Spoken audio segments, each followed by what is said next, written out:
Hi, you guys. It's Ellie. Today is September 1st, and it's 5:17 p.m. where I am. And today's topic is communicating mental health difficulties. Yeah, that sounds kind of weird. Um, like, it's one of the hardest things I've ever done in my whole life was tell my parents I think I'm depressed. Um, it was I oh my god, it's like the hardest thing ever. And God, it's so I mean, mental health does not have a very good um like stereotype in certainly the US.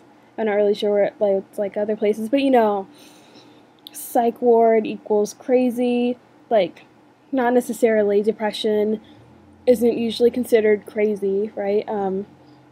Like and psychotic has like kind of a weird stereotype too. Like psychotic, it has certain criteria for it, and it's like usually schizophrenia, sometimes bipolar, and like paranoia.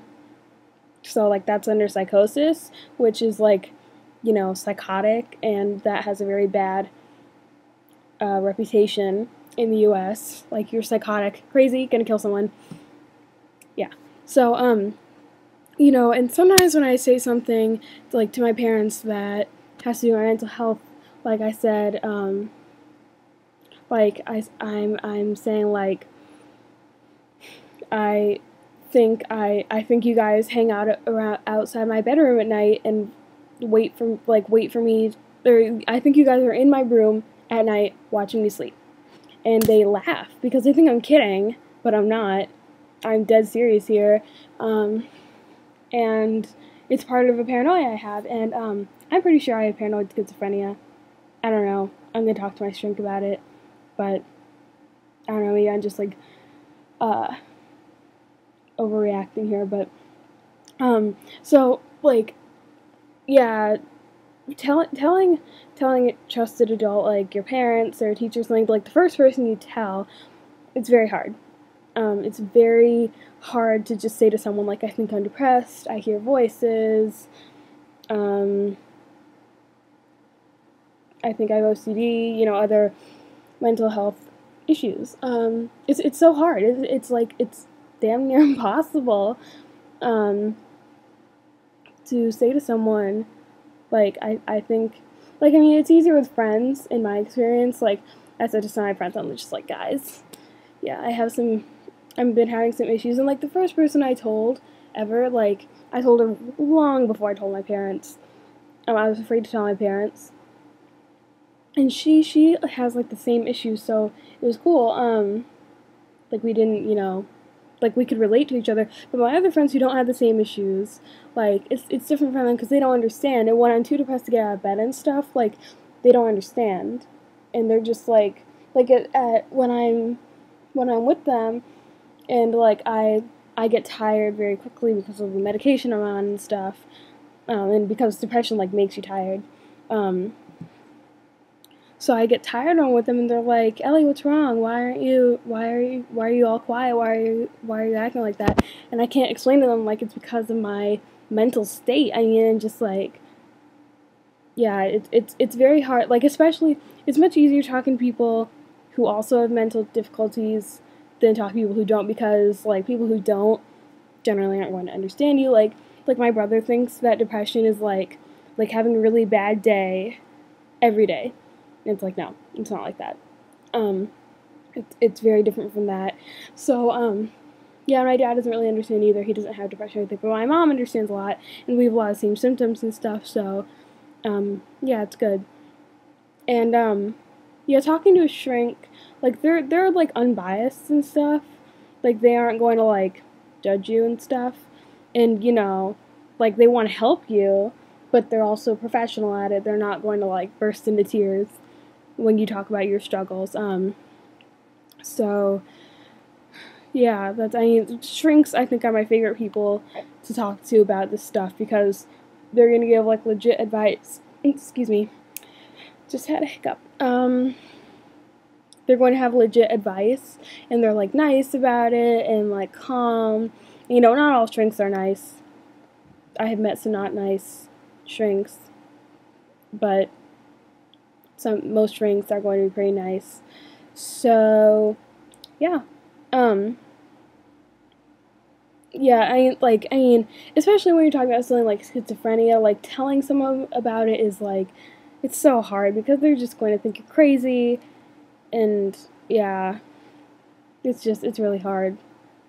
And also telling people about trauma that's happened to you, like rape. Rape is very hard to talk about.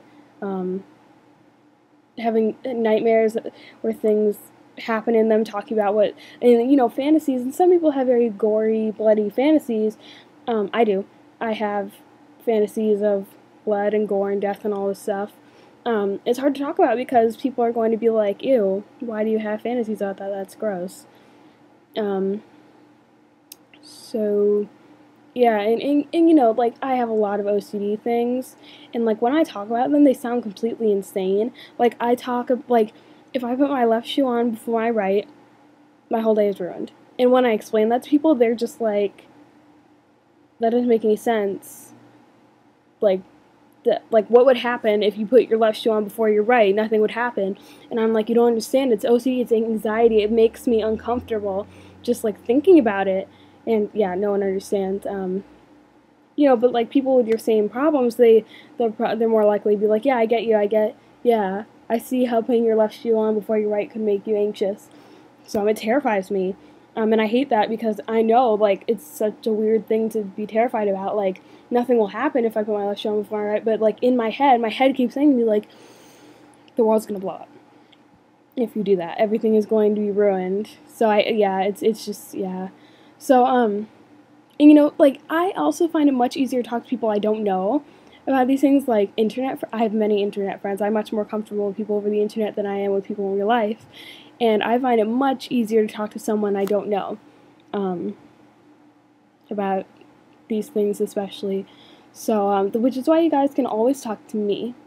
I don't think I know any of you. You can always come to me as someone acting like I don't act, like if you do know me in real life, you can come to me and honestly and be like, hey, I don't know you, but still talk to me about it. That's cool too. I've done that before with people. So yeah, thank you for watching. If you think you're going to hurt yourself or kill yourself or anything like that, please call 1-800-SUICIDE. We can't lose you. We just, like, I know I say this every time, it's getting kind of cliched, but I'm serious here. There are going to be so many people who would be devastated if they lost you, including me. So if you think you need to say something to someone, drop an ask in my box, or you can email me at elifly.h@gmail.com. Yeah, and you can always say things to me. I don't judge, I don't tell anyone, I don't give the best advice, but I'm willing to give advice.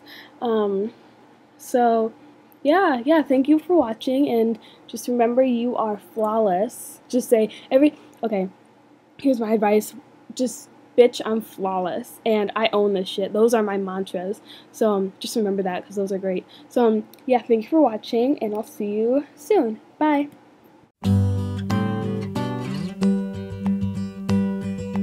Blackbird singing in the dead of night. Take these broken wings and learn to fly. All your life you were only waiting for this moment to arise.